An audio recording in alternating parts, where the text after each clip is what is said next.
Excellences, Monsieur le Président de la République, chef suprême des armées, tout d'abord, je voudrais vous souhaiter encore une fois de plus la bienvenue à la base navale Amiral Faye Gassama, ainsi qu'à la délégation gouvernementale qui vous accompagne. Comme il est de coutume à cette occasion, le discours d'usage du chef d'état-major de la Marine consiste d'abord à rappeler l'historique de cette célébration, ensuite faire le bilan des missions et des réalisations accomplies au cours de l'année précédente, et enfin annoncer les grandes perspectives qui vont structurer nos actions de commandement au cours de la nouvelle année. Avec votre autorisation, Monsieur le Président de la République, je voudrais à l'entame de mes propos souligner le caractère particulier de la célébration de cette année. En effet, dans la nuit du vendredi 5 janvier 2024, en opération de lutte contre le trafic international de drogue au large de Dakar, 5 commandos marins de l'élite des opérations spéciales ont été portés disparus en pleine action dans le naufrage du navire des trafiquants de drogue, volontairement sabotés par ces derniers pour effacer toute trace de leur activité illicite. Au moment où il n'y a plus d'espoir de les revoir vivants, je voudrais profiter de cette occasion solennelle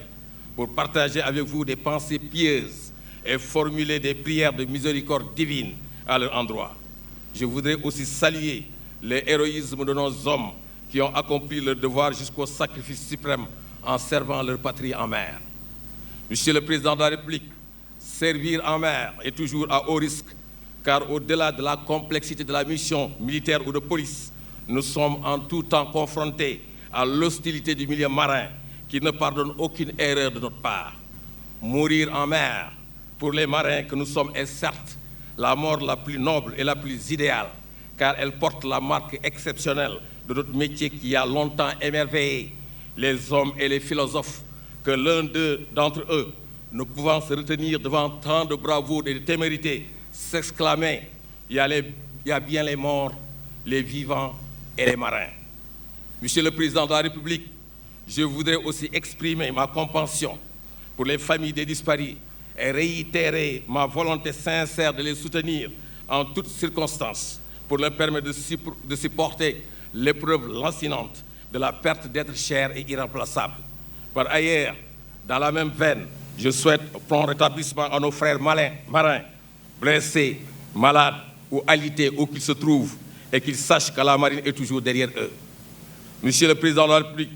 l'anniversaire de la marine n'est pas une fête patronale où l'on célèbre un patron religieux ou mythologique, comme la plupart des autres fêtes des armées. La fête de la marine, c'est plutôt la célébration d'un acte de souveraineté qui marque la prise en charge par nous-mêmes du commandement et de la destinée de notre marine. Cet acte de haute portée symbolique s'est réalisé un 22 janvier de l'an 1975, lorsque le capitaine de corvette d'alors, Faye Gassama, recevait des mains des hautes autorités politiques de l'époque le drapeau de l'armée de mer, marquant ainsi la fin du cycle de gestion des coopérants français. C'est donc l'occasion de célébrer un homme dont le destin est lié à la marine, un amiral immortalisé par la principale base navale de Dakar, fondateur de notre institution et qui l'a très tôt façonné par sa rigueur scientifique et technique et son sens de l'organisation et de la méthode. Son empreinte est restée indélébile à travers les différentes générations de chefs d'état-major de la marine dont nous saluons les contributions respectives qualitatives à la construction de cette marine. Mais cette fois-ci, Excellence, Monsieur le Président de la République, ce qui fait le caractère inédit de cette fête de la marine, c'est votre haute présence parmi nous, celle du chef suprême des armées. Présence qui nous réconforte et qui nous revigore, car honneur ne peut être plus grand pour nous les marins de voir pour la première fois dans l'histoire des forces armées le chef de l'État présider une fête militaire sectorielle et visiter à 2 reprises successives, en l'espace de moins de 6 mois, une caserne des armées. Vous pouvez donc imaginer notre émotion, mêlée de bonheur et de sentiments de gratitude. Monsieur le Président de la République, nous avons arboré nos plus belles tenues, exhibé nos décorations, déployé nos pavillons et grands pavois, sonné les corps, clairons et gabillés, fleuri et marbré nos monuments aux morts et adopté au garde à vous les postes de bande pour vous accueillir encore chez vous. Monsieur le Président de la République, l'intérêt et l'affection que vous portez à la marine ne sont pas tous subjectifs. Ils sont inspirés par une démarche rationnelle, fondée sur une véritable compréhension des enjeux stratégiques de l'heure et qui trouve sa place dans cette stratégie globale de transformation qualitative de notre pays. Vous avez toujours compris, mieux que tout le monde d'ailleurs, que la défense et la sécurité sont au cœur de toute stratégie de développement et d'émergence du Sénégal et que notre pays doit retrouver la plénitude de ses moyens d'action dans ce domaine. C'est ainsi que, conscient de la maritimité de notre pays et des enjeux inhérents, vous avez réalisé pour nous ce que le cardinal de Richelieu redoutait pour la France, quand il disait, je le cite, « Les larmes de nos souverains ont le goût salé de la mer qu'ils ont ignorée ». Fin de citation. Monsieur le Président de la République, vous n'avez pas du tout ignoré la mer et ses enjeux dans votre vision globale, ni la Marine nationale d'ailleurs, bras armé de l'État dans ce domaine. La cérémonie de baptême de l'OPV Niani, que vous avez décidé d'associer à la fête de la Marine cette année, traduit tout votre attachement à cette armée et surtout votre volonté de voir éclore une grande culture navale au Sénégal. Fort de tout cela, vous avez réservé à la Marine depuis les premières années de votre magistrature suprême un programme spécial de génération de capacités nouvelles, inédites, telles que les OPV du programme Pluriou, pour nous permettre d'accomplir l'ensemble du vaste spectre de nos missions ancrées dans la défense nationale d'une part et l'action de l'État-mère d'autre part. Grâce à votre vision, notre posture a évolué qualitativement et nous a permis, dans le cadre de la défense, de mener aux côtés des autres forces armées des missions de préservation de l'intégrité du territoire et de lutte contre les trafics illicites dans le sud du pays.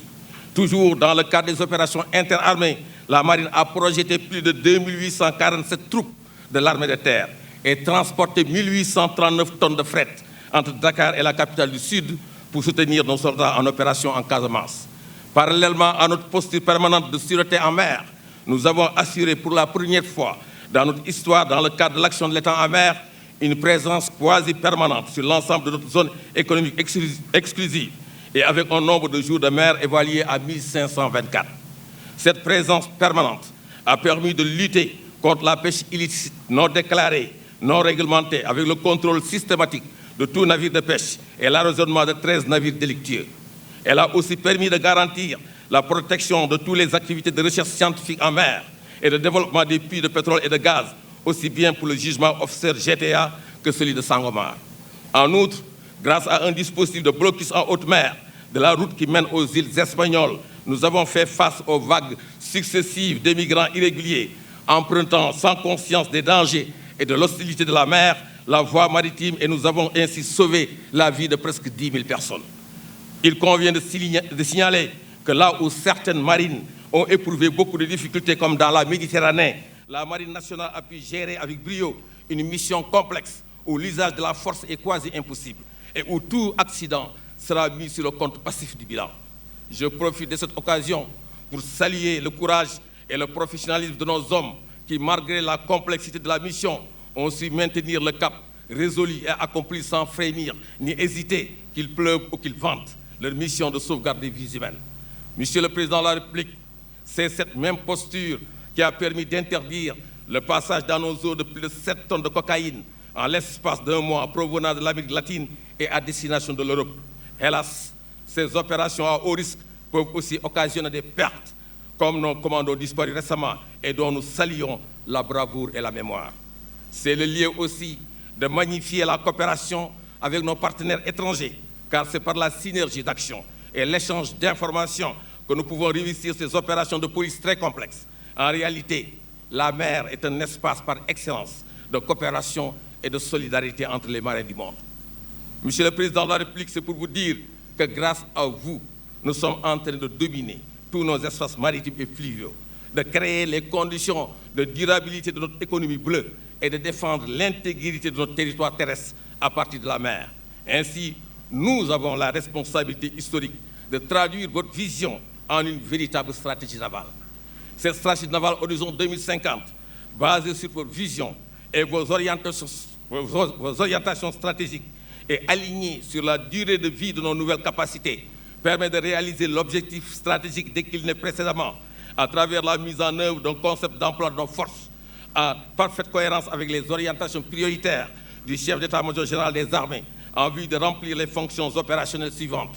La fonction renseignement, anticipation il s'agit d'être toujours et bien informé sur tout ce qui se passe dans les eaux sous juridiction sénégalaise. La fonction présence, surveillance, projection, elle permet de pouvoir intervenir en tout moment sur toute l'étendue de la zone économique exclusive et même au-delà en cas de nécessité ou d'application de mécanismes de sécurité collective. La fonction intervention, utilisation de la force, elle assure le caractère robuste et dissuasif de nos opérations en termes d'utilisation de la force légitime en mer.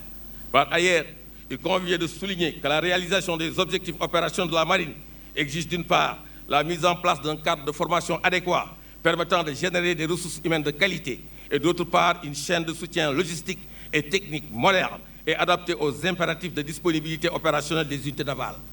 L'école de la marine et le groupement des ateliers structurés autour d'un service de soutien de la flotte permettront de satisfaire ces exigences de formation et de soutien adéquat de nos forces. Monsieur le Président de la République, suite à vos autres instructions, je voudrais vous rendre compte de la mobilisation des acteurs majeurs du secteur maritime pour accompagner la montée en puissance de notre marine, bras armé de l'État en mer. C'est ainsi que le ministre des Pêches et de l'Économie maritime s'est engagé à augmenter d'une manière conséquente la CEPIA pour soutenir les opérations de lutte contre la pêche INN menées par la marine. Le soutien du directeur général de l'Agence nationale des affaires maritimes est constant et se traduit par une subvention souvent revue en hausse. Quant aux directeurs généraux du port autonome de Dakar et du Conseil sénégalais des chargeurs, ils ont manifesté leur volonté de soutenir la marine. C'est aussi le lieu de magnifier la collaboration parfaite avec la société BP qui a su bâtir un partenariat solide avec la marine pour mieux sécuriser le site du GTA en liaison avec la partie mauritanienne.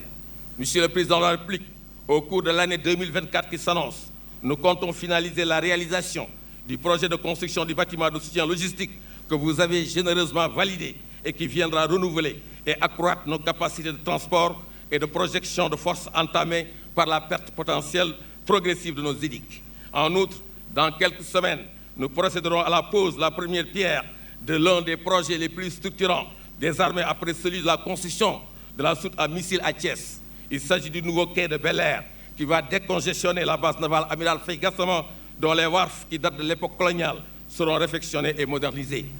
Monsieur le Président de la République,